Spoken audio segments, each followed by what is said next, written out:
right, so here we are at Martinsville. I mean, just such a special track. You've raced it quite a few times in the Truck Series, your first short track in the Cup Series. So when it comes to getting a broader perspective of these Cup cars, I mean, first off, how was the car running out there for you this morning? Yeah, it was better than I was, to be honest. I definitely, now that I have a second, it's quiet. We're going to sit down and talk about it. It was a handful, and that's how it should be, right? These cars should be the hardest things in the world to drive, and they're pretty hard. So it took me, I was a little caught off guard by how many laps it took me to get up to speed with the cold temperatures and cold tires and stuff and get heat built. I thought it would come in a few less laps than it did, so was over driving a little bit. And once we got through that, then just trying to break down the corner and give feedback to Pat, is really the hardest part for me right now.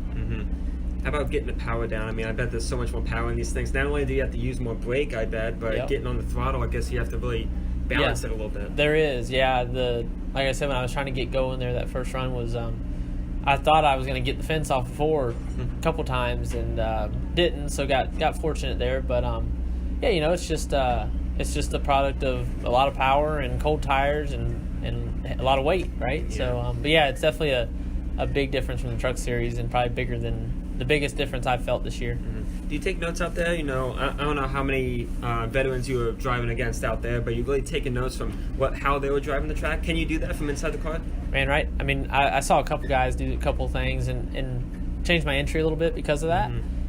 But the main thing was trying to, in my mind, keep track of what all was going on. Where when I do slow down and come in, I can quickly give enough feedback to Pat where he can make a productive change.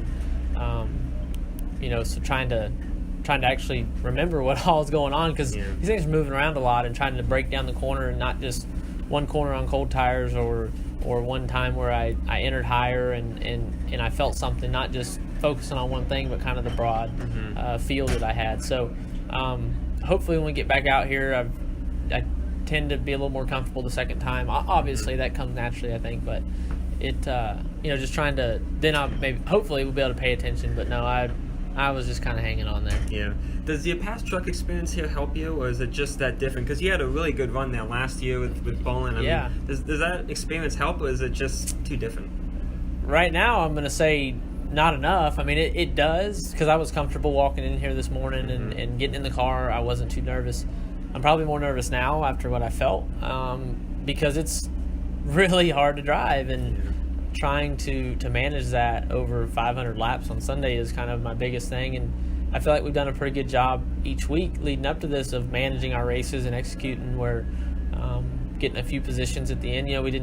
I probably didn't do quite as good of a job last week, but I feel like we're going to have that. So trying to minimize that, where I feel like we run a little bit ahead of where we're supposed to, is my goal, and that's everybody's goal. But I wish the trucks were closer to this, because these things they're a handful. Yeah.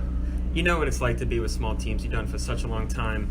But here in the Cup Series, is it more daunting when you see the Hendrick and Gibbs? You race them in Xfinity, but here it's Cup, and this is their bread and butter right here, and you're racing directly with them. Yeah. Is it a little daunting, at least coming in, as a rookie with your first few races?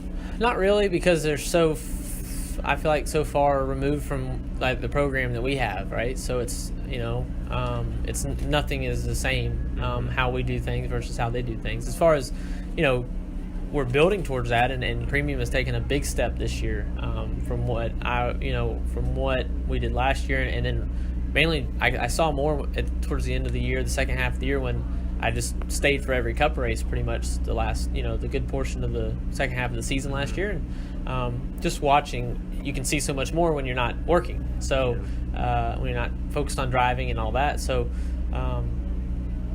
seeing where they were at last year to this year, and now being fully immersed in the program and being the guy for Premium, and trying to learn as much as I can because these guys have all done it for so long. Jay, Pat, Todd, all the guys, Scott, everybody, even the crew guys. I mean, they have so much experience. They've been coming here for so many years, and trying to just throughout the week absorb as much of that as I can has been the biggest thing for me, is just spending as much time with them, and just sitting down with Jay and asking him a question and letting him talk for 30 minutes. Yeah. And when he starts to finish? I'm like, no, I need more. No, I need no. Like, come on, keep talking. And it's all little things that they take for granted. But these guys have done it so many times that just trying to not make mistakes and learn from what they've all made mistakes from in the past. Yeah. Bigger. I think I'm out of your camera view right here. There we go. Obviously claiming points in Xfinity, that's a lot of the focus, week to week. But because I don't know what to do in the Cup car, and I've now ran the Xfinity car for a couple years in a row, so coming out of the Cup car and going back to Xfinity each week helps me in Xfinity a ton. And I know people don't like that, and like my grandfather's one of them, right? So he does not like it when Cup guys come back and run Kyle Busch, right? So when he comes down and gets in a Gibbs Xfinity car, it's the best thing out there. He's the best driver, I think, and he goes fast and wins a lot of races. And so I know people don't like that, but it helps so much. Does it? It's crazy, and I've seen that, and I thought that, and then I ran a couple races last year, and Johnny Davis was the biggest guy this last year after we ran those 2 Dover races, and then going into the off season, he was pushing me every day. Call me, hey, what'd you figure out with Jay? Hey, did you figure out a Cup deal? Did you get how many races? You need to get in it. All right, you haven't talked to Jay? I'll call Jay.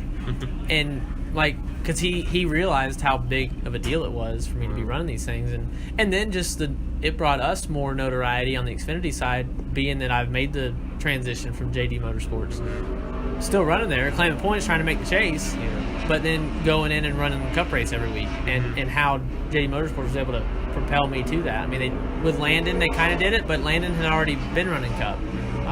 Granted, it gave him, between what he was doing at Hillman, with Senior there in the 40 car and the 01 car, it got him a good ride with Front Row Motorsports, and Johnny took a lot of pride in that, and he takes a lot of pride in me getting this ride with Premium. And so just, man, bouncing back and forth each weekend has been so much learning, and it's going to pay off one day for sure.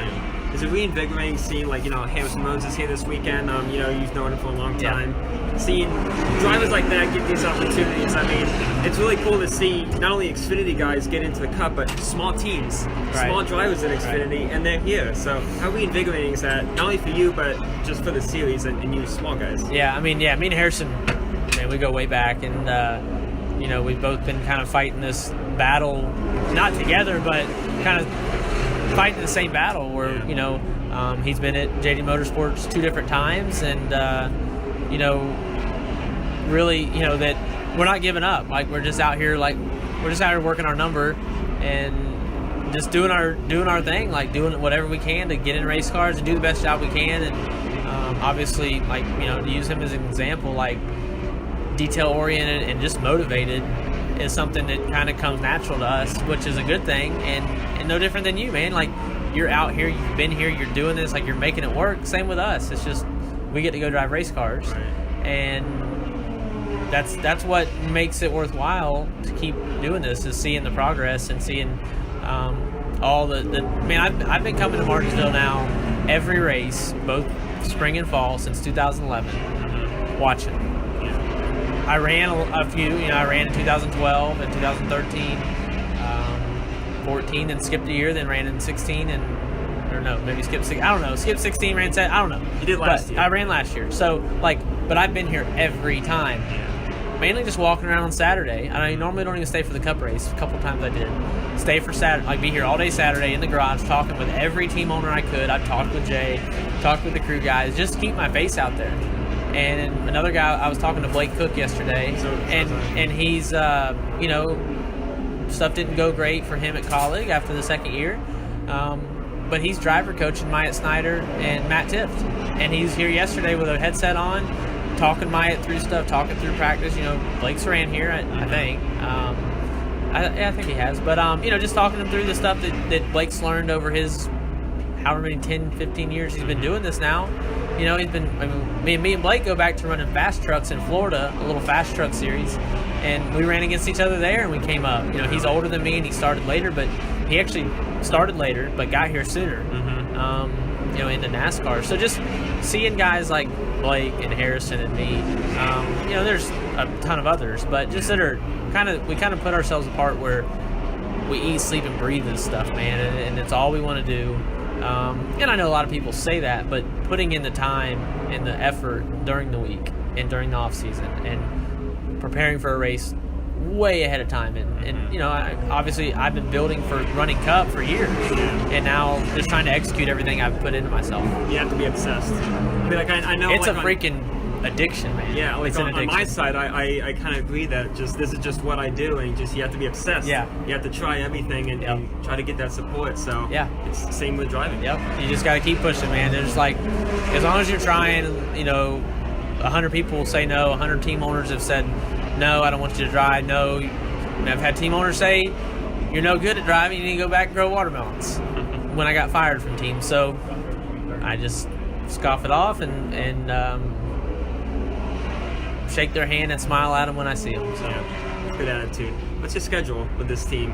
Is it week to week, or is it kind of laid out? No, it's you know, it started out go to Atlanta, probably Vegas, but you know, Jay said don't, like I bought a seat, you know, had another seat made for this year, knowing we were gonna do some, and then was gonna have some more ordered. And before Atlanta, when he told me I was gonna run there, he's like, no, just give it a few weeks. Like, let's not spend a bunch of money, because I was spending out of my own pocket. And he's like, just, I know where you're, like, just easy. And, you know, take it a little slower. So, but now, man, we got seats ordered. You know, it's just like kind of the sign that it's going well, right? So, no, we're he said gonna run a lot. All the companion races for sure. So, I mean, basically the whole year. That's a lot. You know, and if somebody comes in and sees what we're doing and wants to run, then Jay will work that out with them. But no, I'm here just to help Premium keep growing, and they're helping me more than they'll say. But man, they've taught me so much, and like I said, I don't mean to keep like coming back to the same thing, but coming back to these guys that work here, they have so much experience, and like they don't even realize what they're teaching me, but they say stuff in conversation that's just so, you know, just so casual that they say it, and I'm like, wow, I'm glad they said that, because I didn't know that, like, that would happen, that it would take 8 laps to get going here in the first practice, get your tires up to temperature. I thought it was going to take 4. So Pat said that, and it's like, okay. And then talking with Todd about pit road stuff and realizing what gear, like, you actually I might run third gear. Like, I would have never thought of that. Wow. So he said it just as casual as could be, like, oh, you might want to put it in third if it's lurking too hard. So, you know, if it's too inconsistent on my RPM. So little things, man.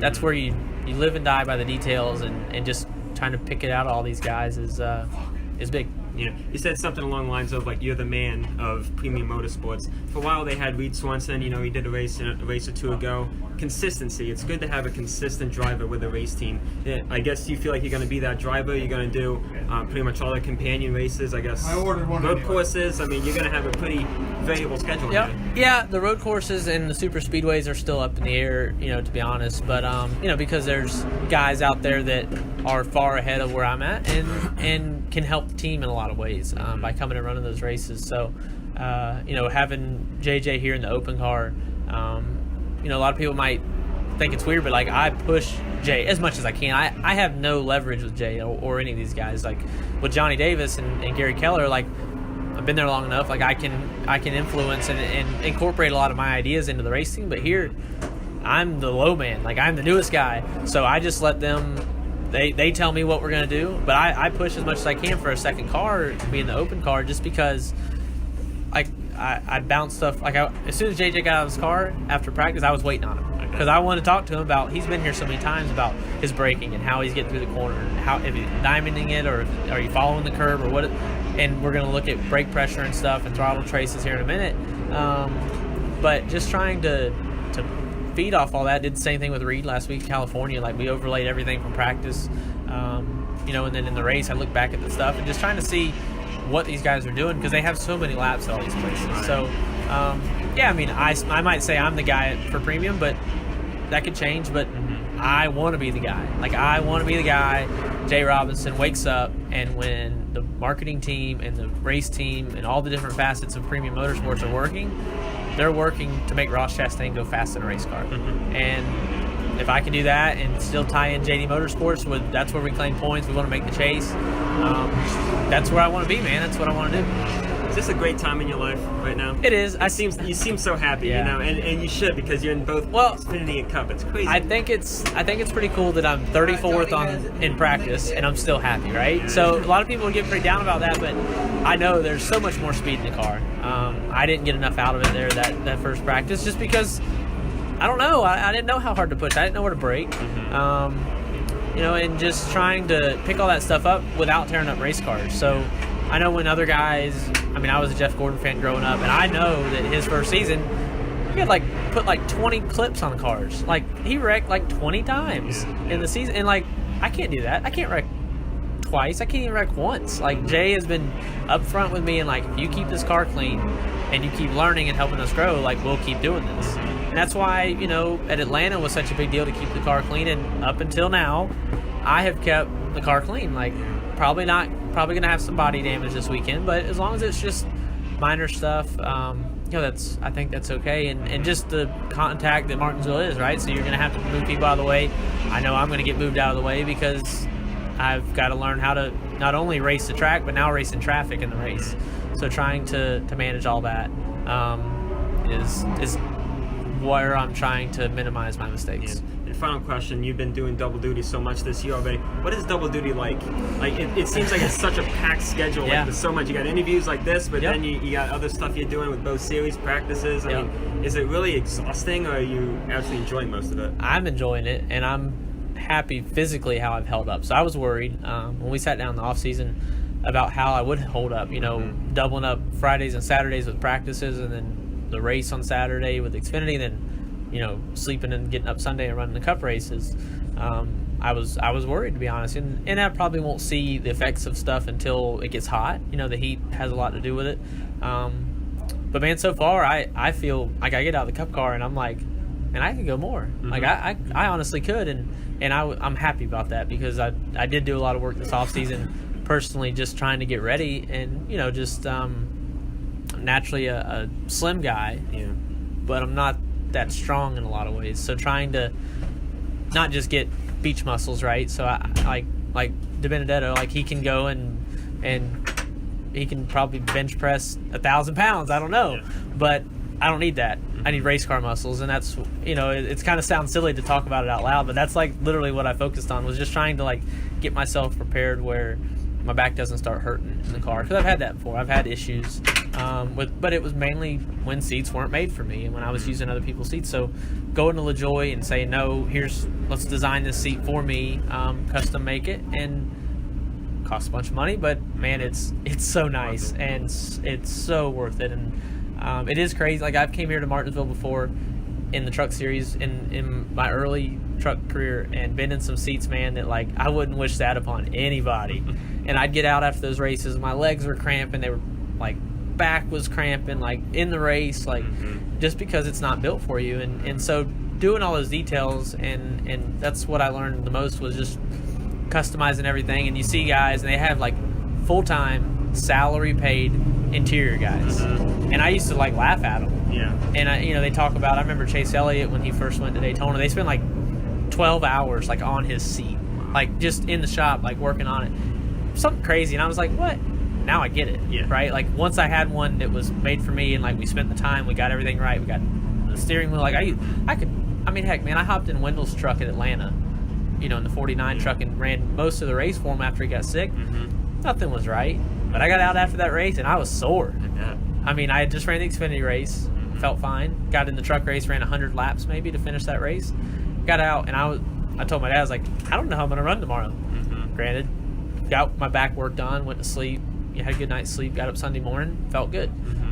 So that recovery is promising, that I can keep doing that. And granted, I'm 25 years old, right? So I'm going to bounce back pretty well. But that's not always going to be the case. So I'm trying to put in the work now. And, I guess it sounds really silly to say, but work on my race car muscles, I guess. I don't know. I get it. They made power steering for guys like me, right? Right. So, guys like me are the reason we have super sensitive wheels. They're super easy to turn because I'm not the guys with the big beach muscles. So they can have those. Yeah, I drove a stock car last year with no headrest. Oh, so it's a short track, and I was like this. Yeah. Oh man, it hurts so bad. I don't know if I could do it. I look back on footage of like the 80s and 90s. I'm like, no way.